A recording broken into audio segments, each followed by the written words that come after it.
കാണികളെയും പറയാൻ പറ്റില്ല, അതെൻ്റെ കയ്യിലുള്ള തെറ്റ് തന്നെയാണ്. ഞാൻ സമ്മതിച്ചിട്ടുള്ള കാര്യം.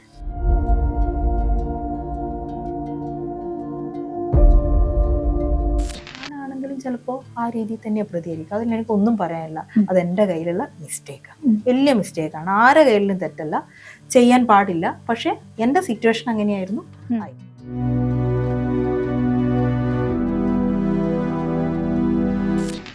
രീതിയിൽ പറയാൻ വേണ്ടി പറ്റൂല. പക്ഷെ ഞാൻ ഡാൻസ് അഭ്യസിച്ചിട്ടുണ്ട്, ഡാൻസ് പഠിപ്പിച്ചിട്ടുണ്ട്, ഡാൻസ് ടീച്ചറായി നിന്നിട്ടുണ്ട്, ട്യൂഷൻ ടീച്ചറായിട്ട് നിന്നിട്ടുണ്ട്.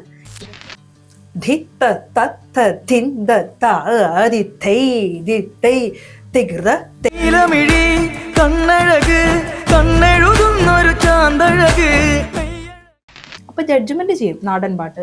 ഞാൻ അത്യാവശ്യം നാടൻ പാട്ടും പാടും. വരത്തിന്റെ പം മുടുത്തു ചാടിയ തങ്കമ്മേ ഇത്, പിന്നെ തന്നാനേതാനാ ദിന തന്നാനോ ദാനാ തന്നാനേതാനാ ദിന തന്നാനം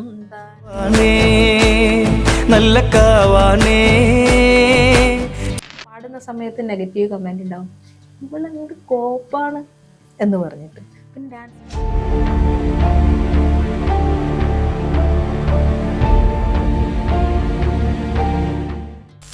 അന്നത്തെ സിറ്റുവേഷനിൽ എനിക്ക് പെർഫെക്റ്റ് ആയിട്ട് ചെയ്യാൻ വേണ്ടി പറ്റിയില്ല.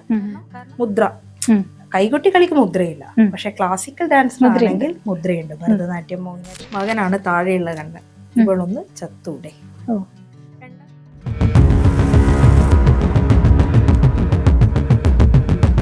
അതുപോലെ തന്നെ ഇപ്പൊ ഡാൻസിന്റെ കാര്യം പറഞ്ഞ പോലെ തന്നെയാണ് ചേച്ചിയുടെ എക്സ്പ്രഷൻസിന്റെ കാര്യം പറയുന്നത്. കുട്ടികളെക്കാൾ കൂടുതൽ എക്സ്പ്രഷൻ ഇടുന്നത് ജഡ്ജ് ആണെന്ന തരത്തിലുള്ള കമന്റ്സ് കുറെ കണ്ടിട്ടുണ്ടായിരുന്നു.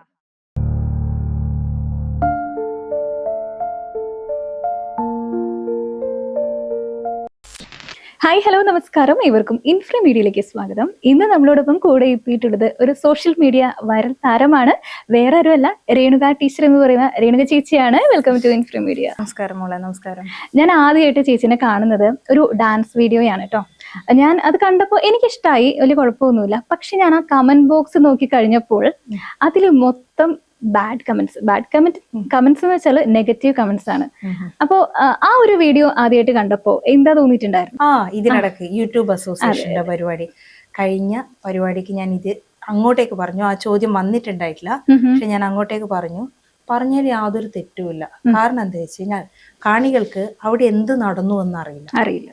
അറിഞ്ഞിട്ടുണ്ടെങ്കിൽ ഒരു പക്ഷെ അവർ നല്ല രീതിയിൽ പറയുമായിരിക്കും. പിന്നെ പ്രത്യേകിച്ച് ആസ് എ ജഡ്ജ്, ഒരു ജഡ്ജ് എന്നുള്ള രീതിയിൽ പ്രസന്റ് ചെയ്യുന്ന സമയത്ത്, പ്രത്യേകിച്ച് സബ് ജില്ലാ കലോത്സവത്തിനും കൂടി ഇരിക്കുന്ന ഒരു വിധി നിർണ്ണയം നടത്തുന്ന ഒരു വ്യക്തി എന്നുള്ള രീതിയിൽ അത് പെർഫെക്റ്റ് ആയിട്ട് ചെയ്യണം. പക്ഷെ അന്നത്തെ സിറ്റുവേഷനിൽ എനിക്ക് പെർഫെക്റ്റ് ആയിട്ട് ചെയ്യാൻ വേണ്ടി പറ്റിയില്ല.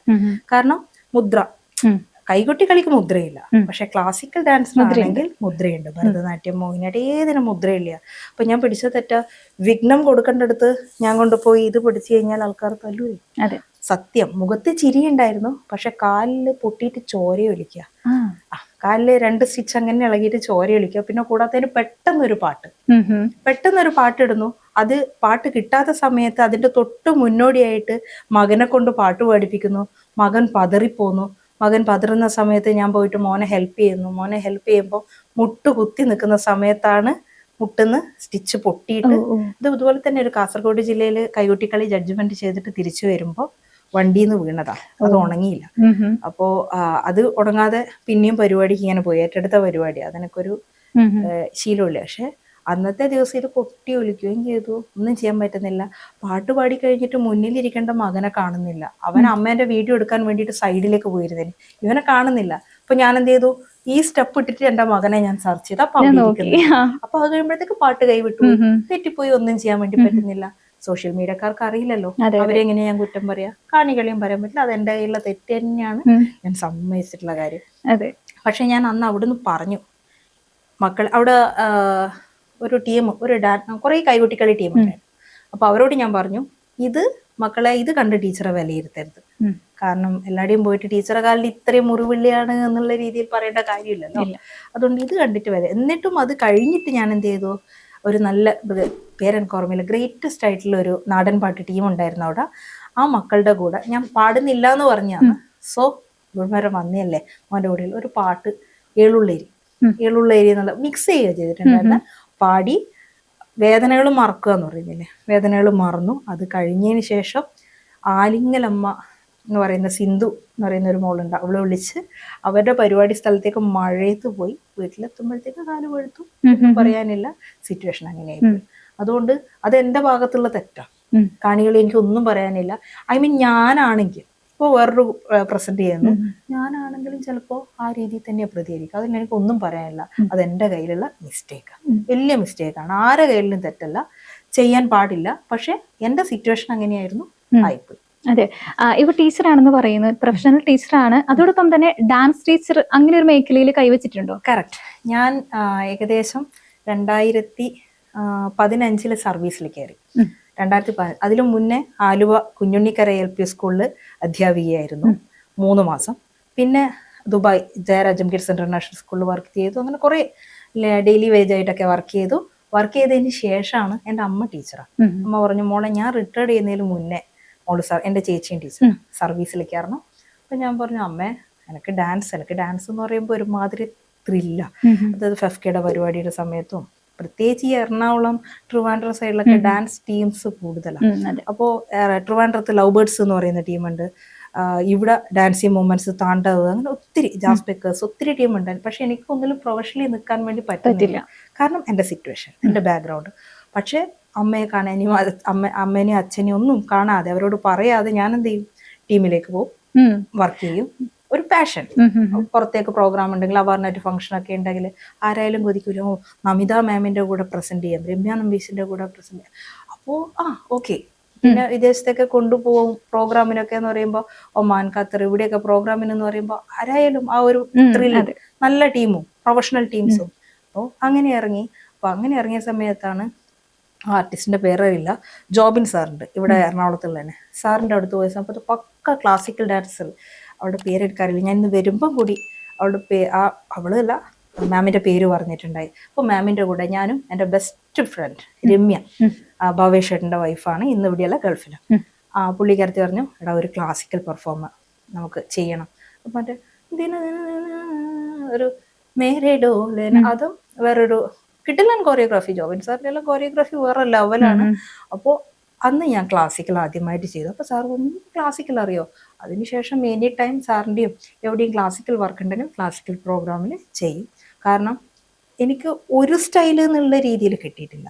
എൻ്റെ അമ്മ എന്നെ പഠിപ്പിച്ചിട്ടുണ്ടായിരുന്ന പല പല എന്താ പറയുക ഗുരുക്കന്മാരുടെ അടുത്ത്. അപ്പോൾ ഓരോരുത്തരുടെയും സ്റ്റൈലാണ് കിട്ടിയിട്ടുള്ളത്. ഒരു സ്ഥിരമായിട്ട് ഒരു ഡാൻസർ ഒരു ഗുരുവിന്റെ കീഴിലാണെങ്കിൽ ആ ഒരു സ്റ്റൈൽ കിട്ടും. പക്ഷെ എനിക്ക് ഡിഫറെന്റ് ആയിട്ടാണ് കിട്ടിയിട്ടുള്ളത്. ഇപ്പൊ ഈ കൈ കണ്ടോ, കൈ ഇങ്ങനെ ചലിച്ചുകൊണ്ടേയിരിക്കുന്നു, വിമർശനം വരുന്ന രീതിയിൽ. ഇതൊക്കെ കിട്ടിയിരിക്കുന്നത് നമ്മളെ പഠിപ്പിച്ചിട്ടുള്ള ഗുരുക്കന്മാരെടുത്തുനിന്ന്. പിന്നെ എന്നെ ഫോക്ക് ഡാൻസ് പഠിപ്പിച്ചിട്ടുണ്ടായിരുന്ന മനോജ് മാഷ് എപ്പോൾ കളിക്കുന്ന സമയം, ഇന്നും ജീവനോടില്ല, ബാബു മാഷ് എന്നാ പറയാ.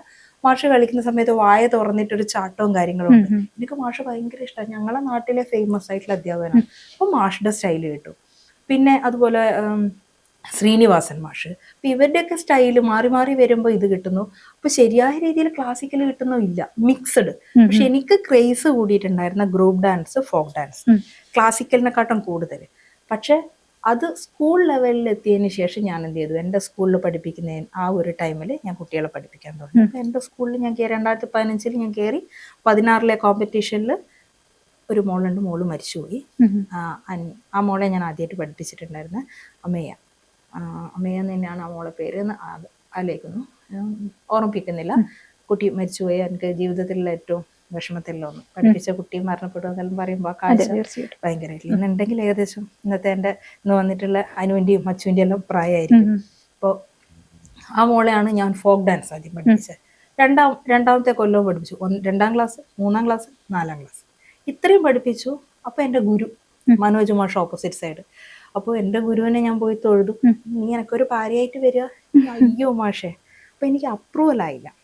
അപ്രൂവലായിട്ട് 2018 എനിക്ക് അപ്രൂവൽ. അപ്പൊ ഇത്രയും കൊല്ലം 5 പൈസ കയ്യിലില്ലാതെ, അല്ലെ ഒരുപാട് ലോണൊക്കെ ഉള്ള ഒരാൾ എങ്ങനെ അപ്പോൾ ആ സമയത്ത് ഓർഡർ ഉണ്ടായിരുന്നു തോന്നുന്നു, കൃത്യമായിട്ട് അറിയില്ല. പക്ഷെ എനിക്ക് ഇൻകം ഇല്ലാത്തത് കൊണ്ട് ഞാൻ എന്ത് ചെയ്തു, സ്കൂളിൻ്റെ തൊട്ടടുത്ത് തന്നെ 2018 എൻ്റെ മാരേജ് കഴിഞ്ഞു, 15 കയറി. അപ്പം അത്രയും കാലം ഇൻസ്റ്റിറ്റ്യൂട്ട് ചെറിയ രീതിയിൽ, ചെറുതെന്ന് പറയാൻ പറ്റില്ല, 7,000 രൂപ വാടക നിൽക്കണ്ടേ. പക്ഷേങ്കിൽ എനിക്കുണ്ടായിരുന്ന 72 മുകളിൽ സ്റ്റുഡൻസ്, എൻ്റെ സ്കൂളിലെ കുട്ടികൾ ഉൾപ്പെടെ വരുന്നു, നാട്ടിലുള്ളവർ വരുന്നു, എല്ലാവരും വരുന്നു. സപ്പോർട്ട് ചെയ്യാൻ ഒരുപാട് കരിഷ്മ, ബിന്ദു ചേച്ചി. കാരണം അടിച്ചു വരാൻ എനിക്ക് സമയമില്ല, ക്ലീൻ ചെയ്ത് വിളക്ക് കത്തിച്ച് റെഡിയാകും. അങ്ങനെ ഞാൻ എന്ത് ചെയ്തു, ഒരു ഇൻസ്റ്റിറ്റ്യൂട്ട് അവിടെ ഓപ്പൺ ചെയ്തു, ഗംഭീരമായിട്ട് പോവുകയും ചെയ്തു. 2 കൊല്ലം 2018 മാരേജ് കഴിയുന്ന ടൈം വരെ അടിപൊളിയായിട്ട് നടന്നു. 18 ശേഷം കല്യാണം കഴിഞ്ഞിട്ടാകുമ്പോഴുള്ള ബുദ്ധിമുട്ട് അത് അവിടെ പഠിപ്പിക്കുകയും ചെയ്തു. എഴമയില്ല കേട്ടോ, ഇന്നുണ്ട് അവിടെ. എന്താ ഇൻസ്റ്റിറ്റ്യൂട്ടിന്റെ പേര്? ലാസ്യ ഞാൻ വർക്ക് ചെയ്തിട്ടുണ്ടായിരുന്നു. ലക്ഷ്യ യൂട്യൂബിലുണ്ട്, ലക്ഷ്യ കുട്ടികൾ ഉൾപ്പെടെയുണ്ട് കേട്ടോ, ജസ്റ്റ് സെർച്ച് ചെയ്ത് നോക്കാം. അപ്പോൾ കുഞ്ഞു മക്കളാ, അവര് മുദ്രകൾ പറയുന്നത് പത്താക്ക ത്രിപത്താക്ക എന്നുള്ള രീതിയിൽ പറയുന്നത് ഉൾപ്പെടെ കുഞ്ഞു മക്കളുടെ. എൻ്റെ എൻ്റെ യൂണിഫോം പിങ്കും ബ്ലാക്കും ആയിരുന്നു. പിങ്ക് അല്ല, റോസ് കളറും ബ്ലാക്കും ആയിരുന്നു. നല്ല ഭംഗി, എന്ത് ഡ്രസ്സായിരുന്നു എന്നറിയാം, ക്യൂട്ടാ കുട്ടികൾ, കുഞ്ഞു മക്കൾ. എന്തിന് 3 വയസ്സുള്ള ഒരു മോളൂട്ടി വന്നിട്ടുണ്ടായിരുന്നു. അത് നിർത്താൻ വേണ്ടിയിട്ടല്ല കണ്ടിട്ട്, ഇന്ന് അതിലെ പല കുട്ടികളും എൻ്റെ ഗുരുവിൻ്റെ കൂടെ തന്നെ നിർത്താതെ തുടരുന്നുണ്ട്. എൻ്റെ ഗുരു ജസീൻ്റെ ടീച്ചറുടെ അടുത്തേക്ക് പല കുട്ടികളും അവിടെ പോകുന്നുണ്ട്. പിന്നെ എൻ്റെ സ്കൂളിലും കൂടി ആയതുകൊണ്ട് എനിക്ക് ക്ലാസിക്കൽ മാത്രം പഠിപ്പിക്കാൻ വേണ്ടി പറ്റില്ല, ഫോക്കും ഗ്രൂപ്പ് ഡാൻസും. എന്നിട്ട് എൻ്റെ കുട്ടികൾ ഒത്തിരി തവണ സബ് ജില്ലയൊക്കെ ഗ്രൂപ്പ് ഡാൻസിന് ഫസ്റ്റ് വാങ്ങിയിട്ടുണ്ട്. എൻ്റെ ഗുരു മനോജ് മാഷ് പറഞ്ഞിട്ടുണ്ട് വേണ്ടണേ, പക്ഷെ മാഷാണ് എൻ്റെ ധൈര്യം, മനോജ് മാഷ്. അതുപോലെ ഒത്തിരി പേരുണ്ട്, ഒരാളെ പേര് പറയുന്നതല്ല, അങ്ങനെ നേടി. അതുപോലെ ക്ലാസിക്കൽ ഡാൻസ് അനുഗ്രഹ എന്ന് പറയുന്ന ഒരു മോള്, ഞങ്ങളെ തളിപ്പറമ്പ് സൈഡിലില്ല, മറ്റൊരു ഗുരുവിൻ്റെ കീഴിലാണ് കുട്ടി പഠിക്കുന്നത്. പക്ഷെ അതുമായി ബന്ധപ്പെട്ട എല്ലാ ഡൗട്ടും 10ാം ക്ലാസ് വരെ പഠിക്കുന്ന സമയം വരെ ഡൗട്ടും ചോദിക്കും. നമുക്ക് ചെയ്തു കൊടുക്കാനല്ലേ പറ്റും. പക്ഷെ 2018 കല്യാണം കഴിഞ്ഞ് ആ ഒരു ഘട്ടം എത്തേണ്ട സമയത്ത് ഒരു 2.5 വർഷത്തിന് ശേഷം എനിക്ക് സ്റ്റോപ്പ് ചെയ്യേണ്ടി വന്നു. കാരണം ഹെൽപ്പ് ചെയ്യാൻ ആളില്ല. പിന്നെ സിറ്റുവേഷൻ, അതിൽ കുറേ കാര്യങ്ങൾ നമുക്ക് എക്സ്പ്ലെയിൻ ചെയ്യാൻ വേണ്ടി പറ്റില്ല. പിന്നെ അത് സ്റ്റോപ്പാക്കി. പിന്നെ റീസ്റ്റാർട്ട് ചെയ്തിട്ടുണ്ടായിരുന്നത് എൻ്റെ മകൻ ഏകദേശം 1.5 വയസ്സ് കഴിഞ്ഞതിന് ശേഷം. അപ്പൊ ജഡ്ജ്മെന്റ് ചെയ്യും നാടൻ പാട്ട്. ഞാൻ അത്യാവശ്യം നാടൻ പാട്ടും പാടും. അതിന്റെ ഗുരു ഉണ്ട്, റംഷി പട്ടുവം, എല്ലാവർക്കും അറിയാം റംഷി പട്ടുവം. അദ്ദേഹമാണ് നാടൻ പാട്ടില് എന്നെ ഈ മനോജ് മാഷ്, ഇവരൊക്കെ ഒരു ഗ്യാങ്ങാണ്. മനോജ് മാഷ്, നാസർ, റംഷി പട്ടുവം, ഇവരൊക്കെ ഒരു കാലത്തെ സ്പിരിറ്റാ നമ്മുടെ നാട്ടില്. അപ്പോൾ ഞാൻ എന്ത് ചെയ്തു, ഇൻസ്റ്റിറ്റ്യൂട്ട് 2000 എൻ്റെ മകൻ ജനിച്ചതിന് ശേഷം കുറച്ചുകൂടി കഴിഞ്ഞ് രചന ക്ലബ്ബ് 7 മൈൽ അവിടെ ക്ലാസ് എടുക്കാൻ, അത് രൂപേഷ് എന്ന് പറയുന്ന ഒരു ഏട്ടനുണ്ട്. അദ്ദേഹം പറഞ്ഞു ടീച്ചറെ അപ്പോൾ നമുക്കൊന്ന് സപ്പോർട്ട് ചെയ്ത് തുടങ്ങി. ഞാൻ പിന്നെ എന്താ തുടങ്ങാം, പക്ഷെ പ്രതിഫലത്തിലല്ലേ ഒരു ഏട്ടൻ വിളിക്കുന്ന. നാട്ടിലെത്തിയാൽ ഇപ്പൊ നമുക്ക് ഓണപരിപാടിയെല്ലാം വരുന്ന സമയത്ത് അടുത്തുള്ള ടീച്ചർമാരെ വിളിക്കൂലേ, ടീച്ചറെ ഒന്ന് ജഡ്ജ്മെന്റ് ചെയ്യണേ എന്നുള്ള, അതുപോലെ ഒരു സപ്പോർട്ട്. അപ്പൊ ഞാൻ പറഞ്ഞു ഓ ആയിക്കോട്ടെ. അപ്പോൾ ക്ലാസ് ക്വിസ് മത്സരം ക്ലാസ് എടുത്ത് കൊടുക്കാനുള്ള രീതിയിൽ ഞാൻ അവിടെ പോയി നോക്കുമ്പോഴത്തേക്ക് ഒത്തിരി കുട്ടികൾ വന്നു. അപ്പൊ ഞാൻ പറഞ്ഞു പ്രതിഫലം വാങ്ങും, അത് നമ്മളെ ക്ലബിന്റെ ഭാഗമായിട്ട്. അപ്പൊ ക്ലബിന്റെ ഭാഗമായിട്ട് ആവുന്ന കുട്ടികൾ തരും, ആവാത്ത കുട്ടികൾ തരൂല, ചോദിക്കാൻ പറ്റൂല, കാരണം നമ്മളെ നാട്ടിലെ കുട്ടികളാ. അപ്പൊ ഒരുപാട് സപ്പോർട്ട് ചെയ്തു.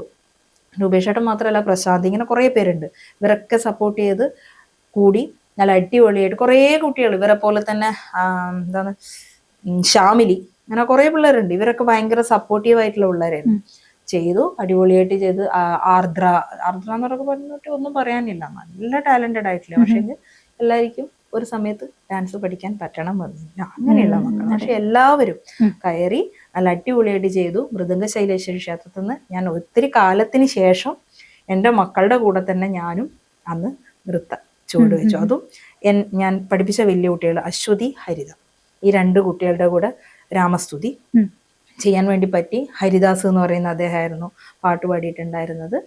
പക്ഷെ അതിനുശേഷം എന്ന് പറയുന്ന പോലെ കുറച്ച് ബുദ്ധിമുട്ടുകൾ, കാരണം കുട്ടികൾ അരങ്ങേറ്റം കഴിഞ്ഞ് കഴിഞ്ഞാൽ കുട്ടികൾക്ക് പഠിക്കണ്ട, അങ്ങനെയാണല്ലോ.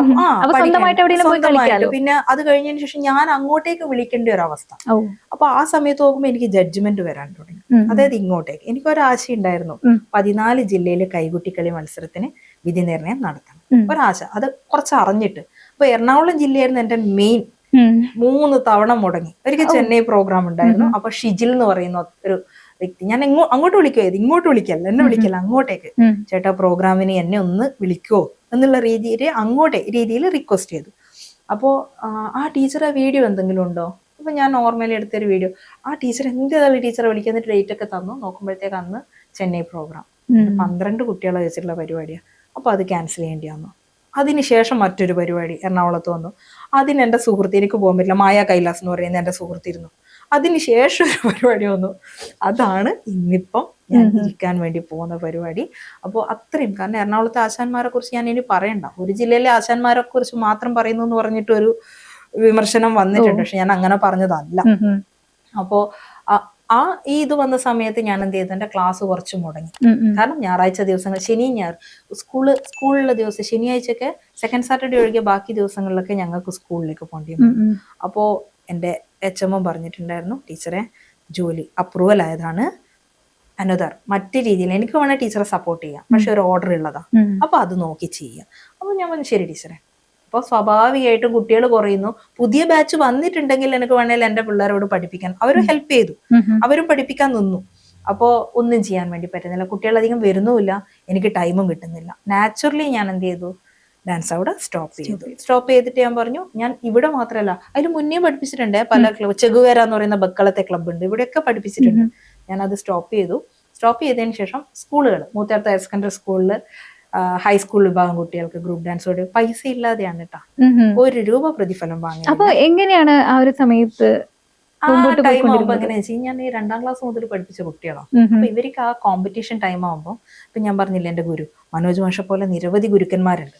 അപ്പൊ അവരുടെയൊക്കെ തൊഴിലാണ്. അപ്പൊ അവർക്ക് എന്നെ പോലെ ഇപ്പൊ പ്രതിഫലം വാങ്ങാതെ പഠിപ്പിക്കാനൊന്നും പറ്റില്ല. ആ കിട്ടുന്ന വെച്ചിട്ടാണ് അവരുടെയൊക്കെ ജീവിതം മുന്നോട്ടേക്ക് പോകുന്നത്. അപ്പോൾ അവര് പ്രതിഫലം കൊടുത്ത് പഠിക്കാൻ ആഗ്രഹിക്കുന്ന കുട്ടികളുണ്ട്, കൊടുക്കാൻ പറ്റാതെ വീട്ടുകാർ. അപ്പൊ അങ്ങനെയുള്ള കുട്ടികൾ, എന്നെ അറിയുന്ന മക്കളും കൂടി, നിരഞ്ജന എന്നൊക്കെ, ദിയ, ഒന്നും പറയാനില്ല, ഇന്ന് ഡാൻസ് ഫീൽഡിൽ ഇല്ല ആ കുട്ടിയൊന്നും. പക്ഷെ ടീച്ചറെ നമ്മളെ ഒന്ന് പഠിപ്പിക്കുകയും ചെയ്തിട്ടുണ്ട്. സെക്കൻഡും പിന്നെ ഫസ്റ്റ് കിട്ടേണ്ടത് ജസ്റ്റ് മിസ്സിംഗ് എന്ന് പറയില്ലേ, അങ്ങനെ നഷ്ടപ്പെട്ടു പോയവരും ഉണ്ട് ആ രീതിയിൽ. പക്ഷെ ഞാൻ അന്നും ഇന്നും പ്രതിഫലം വാങ്ങലില്ല. പക്ഷെ അവരെന്ത് ചെയ്യും, അയ്യോ നമ്മളെ പഠിപ്പിച്ച ടീച്ചർ സാരി ചിലപ്പോൾ ഞാൻ അറിയാതെ പോക്കറ്റ് മണി എന്നുള്ള രീതിയിൽ ടീച്ചർ ചെയ്ത്, പക്ഷെ ഞാൻ അത് വെച്ചിട്ട് അവർക്ക് വേറെ എന്തെങ്കിലും വാങ്ങിക്കൊടുക്കും. കാരണം എൻ്റെ അച്ഛനും അമ്മയും പഠിപ്പിച്ച തന്നെ ഒരു പാഠമുണ്ട്, അതേ എനിക്ക് പോകാൻ പറ്റൂ. പക്ഷെ ജഡ്ജ്മെന്റ് മേഖലയിൽ പോയി കഴിഞ്ഞിട്ടുണ്ടെങ്കിൽ ചിലവരെന്ത് ചെയ്യും, ഇത്രയും ദൂരത്തുനിന്ന് വരുന്ന, അപ്പൊ ദൂരത്തുനിന്ന് വരുമ്പോൾ ടീച്ചർ ഇതൊന്നും അല്ലേ നമ്മളൊരു സന്തോഷം. അപ്പൊ ഞാൻ ചിലവർക്ക് അങ്ങ് തിരിച്ചു കൊടുത്തിട്ടുണ്ട്. കാരണം ഒരു പരിപാടി നടത്തുന്നതിന്റെ ബുദ്ധിമുട്ട് കമ്മിറ്റിക്കാർക്കേ അറിയും, ഞാനത് കണ്ടിട്ടുമുണ്ട്. അപ്പൊ അതുകൊണ്ട് ചിലവരെ അങ്ങ് തിരിച്ചു കൊടുക്കും. ചിലർ വാങ്ങുന്ന സമയത്ത് ആയിക്കോട്ടെ ടീച്ചറെ കുറവാന്നോന്ന് അറിയില്ലേ, ഞാൻ പറഞ്ഞു ഞാൻ ചോദിച്ചിട്ടില്ലല്ലോ, കുറവായാലും കൂടുതലായാലും അത് സന്തോഷമുള്ള കാര്യമേ ഉള്ളൂ എന്നുള്ള രീതിയിൽ പറയുന്നു. അതെ, നേരത്തെ ഒരു ഇന്റർവ്യൂല് പറഞ്ഞിട്ടുണ്ടായിരുന്നു ഞാനൊരു ഡാൻസ് ടീച്ചർ അല്ല എന്നുള്ളൊരു കാര്യം.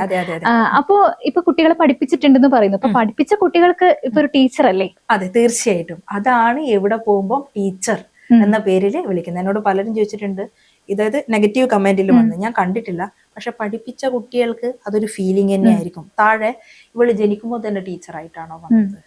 അപ്പോൾ ആ കുട്ടികൾക്ക് കാണുന്ന അവരുടെ ബാല്യം, അവരുടെ കുട്ടിക്കാലത്ത് മുതൽ അവര് വിളിക്കുന്ന തന്നെ ടീച്ചറേന്നാ. അപ്പൊ കുട്ടികൾക്കും അങ്ങനെ നല്ല കമ്പനിയാണ്. പക്ഷെ ടീച്ചർ എന്നുള്ള പേര് സ്കൂളിൽ പഠിപ്പിച്ചതുകൊണ്ട് മാത്രമല്ല, ഇതുപോലെ ഡാൻസും കൂടി എടുത്തത് കൊണ്ടാണ്. പക്ഷെ എനിക്ക് ഇന്ന് ഡാൻസ് ടീച്ചർ എന്നുള്ള രീതിയിൽ പറയാൻ വേണ്ടി പറ്റൂല. പക്ഷെ ഞാൻ ഡാൻസ് അഭ്യസിച്ചിട്ടുണ്ട്, ഡാൻസ് പഠിപ്പിച്ചിട്ടുണ്ട്, ഡാൻസ് ടീച്ചറായി നിന്നിട്ടുണ്ട്, ട്യൂഷൻ ടീച്ചറായിട്ട് നിന്നിട്ടുണ്ട്.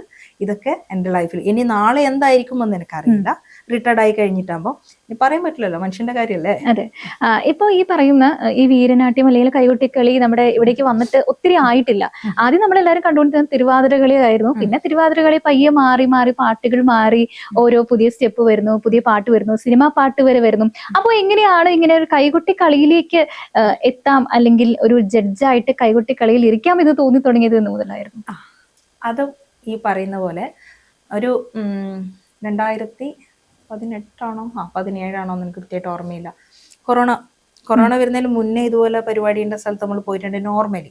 പക്ഷെങ്കിൽ ഒരു പരിപാടിയൊക്കെ കഴിഞ്ഞ് ഞാനിങ്ങനെ ഇരിക്കുന്ന സമയത്ത്, പരിപാടിയല്ല വീട്ടിൽ വെറുതെ ഇരിക്കുന്ന സമയത്ത്, എൻ്റെ ഗുരു ജയരാജൻ മാഷ്, കഴിഞ്ഞ ഇന്റർവ്യൂവിൽ ഞാൻ പറഞ്ഞിട്ടുണ്ട്, അദ്ദേഹം എന്നെ വിളിക്കുന്നു, മോളെ പിന്നെ അത്യാവശ്യമായിട്ടാണ് ഇന്ന് ജഡ്ജ്മെന്റ് ഉണ്ട്, എനിക്ക് പോവാൻ വണ്ടിയില്ല, നീ ആണെങ്കിലും നല്ലൊരു ഡാൻസറുമാണ്, കൈകൊട്ടിക്കളിയുടെ ജഡ്ജ്, ഞാൻ ഇരുന്നിട്ടില്ലായിരുന്നേ, കൈകൊട്ടിക്കളിയുടെ ജഡ്ജ്മെന്റ് ആണ്, മോളൊന്ന് വരണം, അവിടെ ഒരാളില്ല, ഞാൻ ഒറ്റ ഒരാളെ ഇരിക്കേണ്ടത്, പക്ഷെ നീയും കൂടി ഉണ്ടെങ്കിൽ നിനക്കും കൂടി ഇരിക്കാം. കാരണം ഞാൻ പ്രതിഫലം എൻ്റെ ഗുരുക്കനോട് ചോദിക്കൂല.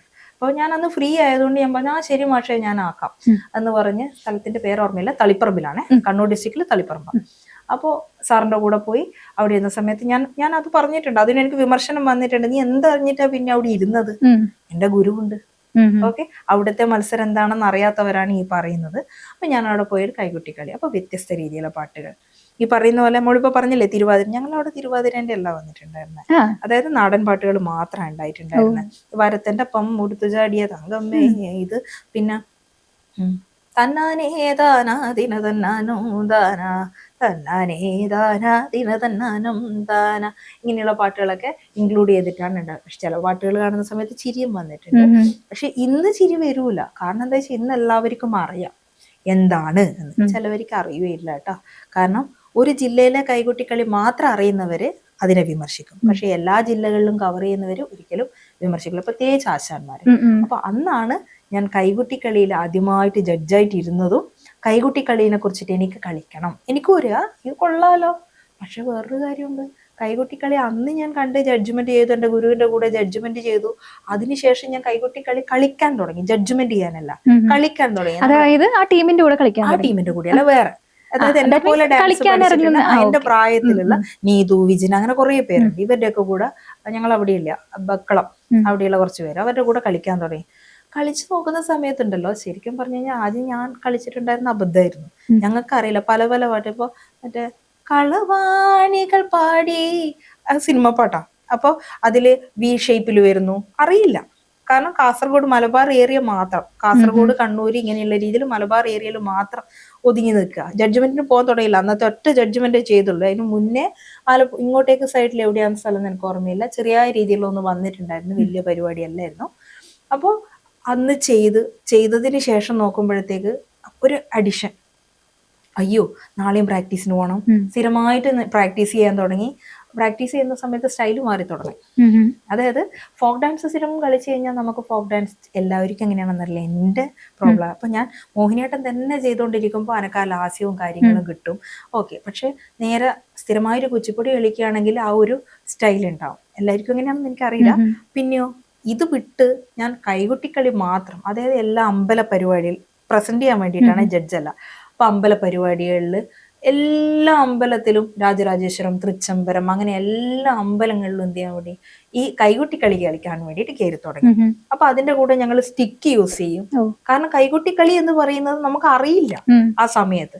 സ്റ്റിക്ക് യൂസ് ചെയ്യും, കാരണം അവിടെ നടക്കുന്ന അങ്ങനെയായിരുന്നു, ഇന്നും നടന്നുകൊണ്ടിരിക്കുന്നുണ്ട്. അപ്പൊ ചില സമയത്ത് ജഡ്ജ്മെന്റ് ചെയ്യുന്ന സമയത്ത് ഞാൻ ഇങ്ങനെ പറഞ്ഞു കൊടുക്കും, കാരണം അപ്പൊ അത് മാറ്റുന്നു.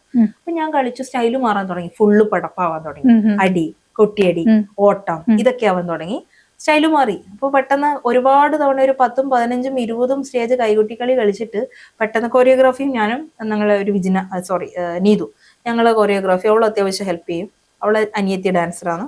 അപ്പോൾ ഇങ്ങനെ ചെയ്തുകൊണ്ടിരിക്കുന്ന സമയത്ത് പെട്ടെന്ന് ക്ലാസിക്കൽ ഡാൻസ് കളിക്കാൻ വേണ്ടി പറഞ്ഞു കഴിഞ്ഞാൽ ഒരു പട്ടപ്പ് സ്റ്റൈല് പോയി.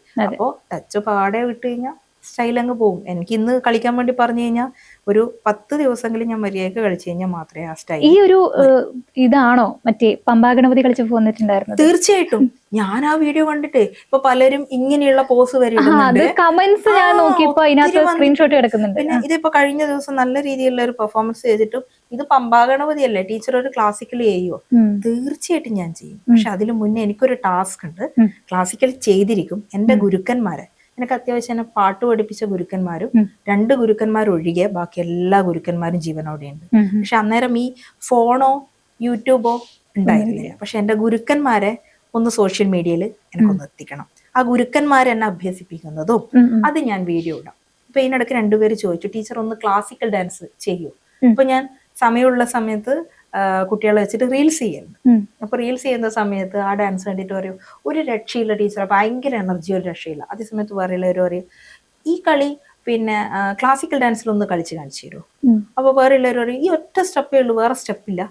ഇതൊക്കെ കമന്റിൽ വരും. അപ്പൊ ഞാൻ ഇതിനിടയ്ക്ക് ഒരു കമന്റ് ചെയ്തു, ക്ലാസിക്കൽ ഡാൻസ് കളിച്ച് കാണിച്ചു തരേ എന്റെ ഗുരുക്കന്മാരെ ആദ്യം ഒന്ന്. കാരണം എന്റെ ഗുരുക്കന്മാര് ജീവനോടെ ഇല്ല എന്ന് പറയുന്ന ടീമുകളെല്ലാം ജഡ്ജസ് ഉണ്ട്. പക്ഷെ നിഖില വിമൽ എന്ന് പറയുന്ന ആർട്ടിസ്റ്റിനെ എല്ലാവർക്കും അറിയായിരിക്കും. ആ ആർട്ടിസ്റ്റിന്റെ അമ്മ ജീവനോടെ ഇല്ല. തളിപ്പറമ്പിലെ ഏറ്റവും നമ്പർ 1 ക്ലാസിക്കൽ ഡാൻസറാണ് വിമല ടീച്ചർ, ജീവനോടെ ഉണ്ട്. അതുപോലെ പയ്യന്നൂർ കൃഷ്ണമാഷ് എന്ന് പറയുന്ന എല്ലാവർക്കും അറിയാം, അദ്ദേഹം ഉണ്ട്. ഓക്കെ, അവരുടെ ശിക്ഷണത്തിലാണ് ഞാൻ എന്താ പറയാ പഠിച്ചത്. ഇന്നും കുട്ടികൾക്ക് പറഞ്ഞു കൊടുക്കുന്നതും എന്ന് മറ്റുള്ളവർക്ക് അറിയില്ല. അത് ഗോസിപ്പാണോ ഇല്ലയോ എന്ന് ഞാനൊന്ന് തെളിയിക്കട്ടെ. കാരണം അതെന്റെ ഒരു ആഗ്രഹം കൂടിയാണ്. കാരണം എന്റെ ഗുരുക്കന്മാരുടെ എന്താ പറയാ അവരെന്നെ പഠിപ്പിച്ചതുകൊണ്ടാണ് ഞാൻ ഇന്ന് ഇവിടെ എത്തുന്നത്. പിന്നെ പാട്ടും അതുപോലെ തന്നെ കൈതപ്രം വിശ്വമാഷിന്റെ കീഴിലാണ് പഠിച്ചിട്ട് അദ്ദേഹം മരണപ്പെട്ടു. പക്ഷെ അതിനുശേഷം രഘുമാഷ് ഇവരൊക്കെ ഉണ്ട്. അപ്പം പാടുന്ന സമയത്ത് നെഗറ്റീവ് കമന്റ് ഉണ്ടാവും, ഇവളെന്ത് കോപ്പാണ് എന്ന് പറഞ്ഞിട്ട്. പിന്നെ ഡാൻസ് കളിക്കുന്ന സമയത്ത് ഒന്ന് ചത്തൂടെ, ഇതൊക്കെ ഉണ്ടാവലുണ്ട്. പക്ഷെ എനിക്ക് ഏറ്റവും വിഷമം വന്നത് കഴിഞ്ഞ അപ്പുറത്തെ തവണ ഞാൻ രാത്രി കിടക്കുന്ന സമയത്ത് ഫോണിങ്ങനെ എടുത്ത് നോക്കുമ്പോൾ എൻ്റെ മകനാണ് താഴെയുള്ള കണ്ടത്, ഇവളൊന്ന് ചത്തൂടെ. 1ാം ക്ലാസ്സിലെത്തിയ മോനാ. അപ്പോൾ അവന് നല്ല പക്വതയുണ്ട്. അപ്പൊ വായിച്ചു നോക്കാൻ അറിയാം. അപ്പൊ പറയും പിന്നെ ഒന്നിലെ കുട്ടി എവിടെയാ വായിക്കുകയാണ്, അത് വീഡിയോ നോക്കിയാൽ മനസ്സിലാവും, അവന്റെ ഇൻസ്റ്റയിൽ നോക്കിയാൽ മനസ്സിലാവും എത്രത്തോളം വായിക്കുന്നത്. കുട്ടിക്ക് അത് ഭയങ്കരമായിട്ട് ഫീൽ ചെയ്തു. ഞാൻ പറഞ്ഞു, മോൻ ഫീൽ ചെയ്യണ്ട, മോൻ വലുതാവുമ്പോൾ മനസ്സിലാവും അമ്മ സത്യസന്ധമായിട്ടാണോ പോകുന്നത്. അങ്ങനെയുള്ള ഒരുപാട് മോശം അനുഭവങ്ങൾ ഉണ്ടായിട്ടുണ്ട്. പക്ഷെ എന്ത് ചെയ്യാൻ, പറഞ്ഞിട്ട് കാര്യമില്ലല്ലോ, എത്ര പേരെ നമ്മൾ പറഞ്ഞ് റെഡിയാക്കും. ഇപ്പൊ ഇന്റർവ്യൂവിന് വിളിക്കുന്ന സമയത്ത് ഇവളെയൊക്കെ ഇന്റർവ്യൂവിന് വിളിക്കുന്നവരല്ലേ തല്ലേണ്ടത് എന്ന് പറയുന്നു. എന്തുകൊണ്ടാണ് ഇന്റർവ്യൂവിന് വിളിക്കുന്നത് എന്നവര് ചിന്തിക്കുന്നില്ല. എത്രയോ പേരുണ്ട്. അപ്പൊ പറയും അവർക്കെല്ലാം നല്ല കഴിവുണ്ട്, നിങ്ങൾക്ക് കഴിവില്ലാത്തോണ്ടായിരിക്കാം. ഓക്കെ, ഞാൻ സ്വീകരിക്കുന്നു, കഴിവുള്ളവര് വരട്ടെ, ഞാൻ മാറി നിൽക്കാം, ഒരു കുഴപ്പമില്ല. ഞാൻ ഇതുവരെ ഒരു ജഡ്ജസിനെയും തള്ളി പറഞ്ഞിട്ടില്ല. ടീമുകളെ ഒരിക്കലും ഞാൻ കുറ്റം പറയില്ല. കാരണം എത്ര കഷ്ടപ്പെട്ടിട്ട് ഓരോ ടീമുകളും വരുന്നുണ്ടാവുക. ചിലവർ വിമർശിക്കുന്നവരുണ്ടാവും, പക്ഷെ ഞാൻ വിമർശിക്കലില്ല. അറിയാതെ കളിക്കുന്ന കുട്ടികൾക്ക് വരെ എനിക്കറിയുന്നത് പറഞ്ഞു കൊടുക്കുകയും ചെയ്യുള്ളൂ, അവർ വിജയിക്കുകയും ചെയ്യലുണ്ട്. അത് ഏറ്റവും വലിയ സന്തോഷം. കഴിഞ്ഞ ദിവസം കോഴിക്കോടുള്ള ഒരു ടീം വിളിച്ചിട്ട് പറഞ്ഞു, ടീച്ചറെ നമുക്കിന്ന് ഫസ്റ്റ് കിട്ടി. അത് ചിലപ്പോൾ ഈ അറിവില്ലാത്ത ഞാൻ പറഞ്ഞു കൊടുത്തിട്ടുള്ള എന്തെങ്കിലും കാര്യങ്ങൾ ഉൾക്കൊണ്ടത് കൊണ്ടായിരിക്കൂലേ ആ കുട്ടിയൊക്കെ ഫസ്റ്റ് കിട്ടിയിട്ടുണ്ടാവും. അതുകൊണ്ടായിരിക്കൂലേ നട്ടപ്പാതിരാത്രി കാണാനും വിളിച്ച് പറയുന്നുണ്ടാവും. അങ്ങനെയുള്ള കാര്യങ്ങൾ. അതെ. അപ്പൊ അതുപോലെ തന്നെ ഇപ്പൊ ഡാൻസിന്റെ കാര്യം പറഞ്ഞ പോലെ തന്നെയാണ് ചേച്ചിയുടെ എക്സ്പ്രഷൻസിന്റെ കാര്യം പറയുന്നത്. അത് മെയിൻ ആണ്. അപ്പോ ഞാനൊരു വീഡിയോ കണ്ടു, എനിക്ക് തോന്നുന്നു മറ്റേ രഞ്ജിത ചേച്ചി അടുത്തുണ്ടായിരുന്നു. അപ്പോ നിങ്ങൾ ജഡ്ജ്മെന്റിന്റെ ഒരു വീഡിയോ ആയിരുന്നു. അപ്പോ ആ വീഡിയോ ഇതുവരെ എന്റെ കൂടെ ജഡ്ജ്മെന്റിന് ഇരുന്നിട്ടില്ല. അപ്പൊ ആ വീഡിയോയിൽ ഞാൻ കണ്ടിട്ടുണ്ടായിരുന്നു. അപ്പോ അതിന് താഴെ വന്നിട്ടാണ് കുട്ടികളെക്കാൾ കൂടുതൽ എക്സ്പ്രഷൻ ഇടുന്നത് ജഡ്ജ് ആണെന്ന തരത്തിലുള്ള കമന്റ്സ് കുറെ കണ്ടിട്ടുണ്ടായിരുന്നു. അപ്പൊ ആ ഒരു മൊമെന്റ് എങ്ങനെയാണ്, അല്ലെങ്കിൽ എങ്ങനെയാണ് ജഡ്ജ് ചെയ്യാനായിട്ട് ഇരിക്കുന്നത്? ഇപ്പൊ ഉള്ളിൽ വെച്ചിട്ടുള്ള ഒരു 3 തെറ്റിദ്ധാരണ. ഒന്ന്, മല്ലു റാപ്പേഴ്സ് കൃത്യമാണോ എന്ന് എനിക്കറിയില്ല, മല്ലു എന്ന് മാത്രം അറിയാം, 2 കുട്ടികൾ അവരത്. പിന്നെ ഈ ആശാൻ എന്ന് വിളിക്കുന്ന രഞ്ജിത ജാനകി എന്ന് പറയുന്നത്. അപ്പോൾ പലരും പറയുന്ന അന്നുണ്ടായിരുന്ന മല്ലു റാപ്പേഴ്സ് ജഡ്ജസ് ആണ്. അവർ ജഡ്ജസ് അല്ലായിരുന്നു. അതിന്റെ നോട്ടീസ് ഉണ്ട്, അവരൊരിക്കലും ജഡ്ജസ് അല്ല. പിന്നെ അന്ന് ഗസ്റ്റ് ആയിട്ട് വന്നിട്ടുണ്ടായിരുന്നവരാണ്. അപ്പൊ അവര് പരിപാടി ഫ്രീ ആയതുകൊണ്ട് അവര് പരിപാടി കഴിയുന്നവരെ അവിടെ നിന്നു എന്റെ അടുത്ത് തന്നെ. എനിക്കതൊരു ഫോൾട്ടായിട്ട് തോന്നിയിട്ടില്ല. അതേപോലെ ആശാൻ രഞ്ജിത പുള്ളിക്കാരത്തിയും ഗസ്റ്റ് ആയിരുന്നു. ഗസ്റ്റ് ആയിട്ട് ഇരിക്കുന്ന സമയത്ത് ഗസ്റ്റ് വേറെ സൈഡിലും ജഡ്ജ് വേറെ സൈഡിലും ഇരിക്കണ്ടല്ലോ. പുള്ളിക്കാരത്തി എന്ത് ചെയ്തു, എന്റെ അടുത്തായിരുന്നു. അപ്പൊ കോസിൽ പിന്നെ പുള്ളിക്കാരത്തി എവിടെയോ ഒരു സ്ഥലത്ത് ജഡ്ജായിട്ട് ഇരുന്നിട്ടുണ്ട് പോലും എനിക്കറിയില്ല. എന്റെ സ്ഥലത്ത് 2-3 സ്ഥലത്ത് പോയി, 3 സ്ഥലത്തും പുള്ളിക്കാരത്തി ഗസ്റ്റ് ആയിട്ടുണ്ടായിരുന്നു, എന്റെ അടുത്തിരുന്നു. ബട്ട് ഒരു ആർട്ടിസ്റ്റ് എന്നുള്ള രീതിയിൽ പുള്ളിക്കാരത്തി ചിലത് കളിക്കുന്ന സമയത്ത് എന്നോട് ചെവിയിൽ പറയും, ടീച്ചറെ നന്നായിട്ട് കളിക്കുന്നില്ലേ? ഞാൻ ഓക്കെ. പക്ഷെ കാണികൾക്കോ, ഒന്നും അറിയാത്തവർക്കോ, ഓ ഇവളും ജഡ്ജാണ് എന്ത്. പിന്നെ അതും പോട്ടെ, എന്റെ കയ്യിൽ പേപ്പർ ഉണ്ടാവും, 1-2 പേപ്പർ അല്ല, ഒരു 10-15 പേപ്പർ ഉണ്ടാവും. അപ്പൊ ഞാനിത് എഴുതിക്കൊണ്ടിരിക്കുമ്പോ ഞാൻ ഇങ്ങനെ കുത്തനെ നോക്കിയിട്ട് എഴുതുകയല്ല, ഇവരെ നോക്കിക്കൊണ്ട് എഴുതുന്നുണ്ടാവും. അപ്പൊ ഇപ്പുറത്തെ സൈഡിൽ എന്റെ കണ്ണിങ്ങനെ പോകും. ഇവിടെ അത് ഏതൊരു കലാകാരിക്കും അങ്ങനെ എഴുതുന്നുണ്ടെങ്കിൽ വരും. ഞാൻ ഇങ്ങോട്ടേക്ക് പോകുന്നുണ്ടോ, ഇങ്ങോട്ടേക്ക് കുനിയുന്ന സമയത്ത് ഇതിങ്ങനെ ഉണ്ടാവും. പക്ഷെ ഇതിലേക്ക് ഇങ്ങനെ എഴുതുകയാണെങ്കിൽ പോലും നോട്ട് ഇങ്ങോട്ടേക്കാ പോവുക. അപ്പൊ എന്റെ കണ്ണാ ചലിച്ചുകൊണ്ടിരിക്കുന്നു. അപ്പൊ അത് ചില ക്യാമറാമാന്മാര് എടുക്കുന്ന സമയത്ത് ഇതിലേക്ക് വരുന്നു, വീഡിയോ ഇടുന്ന സമയത്ത് തെറ്റിദ്ധാരണകൾ ധാരാളം വന്നുകൊണ്ടിരിക്കുന്നു. പക്ഷെ ഒരിക്കലും അതൊരു എന്താ പറയാ, എന്റെ മുഖത്ത് ഓവർ എക്സ്പ്രഷൻ ആണ്. എന്റെ ഹസ്ബൻഡ് കഴിഞ്ഞ ദിവസം പറഞ്ഞു, നീ ഡാൻസ് കളിക്കുമ്പോൾ വായ പൂട്ടി വെക്ക്. പക്ഷെ എനിക്ക് പറ്റുന്നില്ല. ഞാൻ നേരത്തെ പറഞ്ഞ കാര്യം, എന്റെ ഗുരുക്കന്മാര് അവരുടെ സ്റ്റൈലാണ് ഞാൻ ഇമിറ്റേറ്റ് ചെയ്യുന്നത്. അത് എനിക്ക് പെട്ടെന്ന് നിർത്താൻ. ഇപ്പൊ തന്നെ ഞാൻ ഇന്നിവിടെ ഈ ഇന്റർവ്യൂവിന് ഇരിക്കുന്ന സമയത്ത് ഞാൻ വെൽ പ്ലാനിങ്ങോട് കൂടിയിട്ട് വിചാരിച്ചിട്ടുണ്ടായിരുന്നു, ഇന്ന് ചിരിക്കൂല, കൈ ഇവിടെ വെച്ച് നിൽക്കും. വളരെ എന്താ പറയാ കണ്ണിങ് ആയിട്ട് ഞാൻ മക്കളോടും പറഞ്ഞു വരുമ്പോ, ഞാൻ എന്ത് ചെയ്താലും ഇന്ന് അനങ്ങില്ല. എത്ര തവണ എൻ്റെ കൈ ചലിച്ചുകൊണ്ടിരിക്കുന്നു, ഒരു രക്ഷയില്ല, എനിക്ക് പറ്റുന്നില്ല. അത് എന്തിട്ടാണ് എന്ന് എനിക്ക് അറിയില്ല. അപ്പോൾ അതാണ് വ്യത്യസ്ത രീതിയിൽ ഭാവങ്ങൾ. എന്തിന്, വളരെ പ്രശസ്തനായ കുതിരവട്ടം പപ്പുമായിട്ട് പോലും എന്നെ ഉപമിച്ചു. അപ്പോൾ പിന്നെ കുതിരവട്ടം പപ്പുമായിട്ട് വരെ ഉപമിച്ചു. പക്ഷെ അത്രയൊന്നും ചെയ്യാൻ വേണ്ടി പാടില്ല. കാരണം അത്രയും നല്ലൊരു കുതിരവട്ടം പപ്പു എന്ന് പറയുന്നതിൽ എത്ര നല്ല കലാകാരനാണ്, അതിൻ്റെ 7 അയലത്തെത്തിയില്ല. അപ്പം അത്തരത്തിലുള്ളവരുമായിട്ടൊന്നും ഉപമിക്കേണ്ട കാര്യമില്ല എന്നും പറയുന്നു. പിന്നെ അതിനെക്കുറിച്ചിട്ട് ഞാൻ വർണ്ണിക്കുന്നില്ല. എന്തിനു വർണ്ണിക്കണം, വർണ്ണിച്ചിട്ട് യാതൊരു കാര്യമില്ല. ഇപ്പൊ ഇന്ന് കഴിയുമ്പോഴത്തേക്ക് ഇത് ഫുള്ള് കേൾക്കാതെ ഒരുപാട് കമന്റ് പറയും, ഇവൾ എന്തോന്നായി ചെലച്ചോണ്ടേ ഇരിക്കുന്നത്. അവരോട് പറഞ്ഞിട്ട് യാതൊരു കാര്യമില്ല. എനിക്കാവുന്നത് ഞാൻ ചെയ്തു തീർക്കുന്നു, അത്ര തന്നെ. ആസ് എ ടീച്ചറാണ്, നമുക്ക് വേണ്ടിയിട്ട് 2 സ്റ്റെപ്പ് ഇവിടെ ഇരുന്നുകൊണ്ട് എന്തെങ്കിലും കാണിക്കാനായിട്ട് പറ്റും? ഞാൻ കഴിഞ്ഞ തവണ ചെയ്തിട്ടുണ്ടായി, എന്നാലും ചെയ്യാം. ഒരു എന്താ പറയുക, ഒരു ശ്ലോകം ചെയ്തുകൊണ്ട് ചെയ്യാം. ധിത്ത തത്ത ധിന്ദ തൈ ദിത്തൈ തികൃത തൈ. ഓക്കെ, ഇത് കഥകളിയിൽ വരുന്നതാണ്. അപ്പോൾ കഥകളി സംഗീതം, അതിൽ വസ്ത്രം പത്രികൾ കൊണ്ടുപോ ദിവി മറഞ്ഞപ്പോ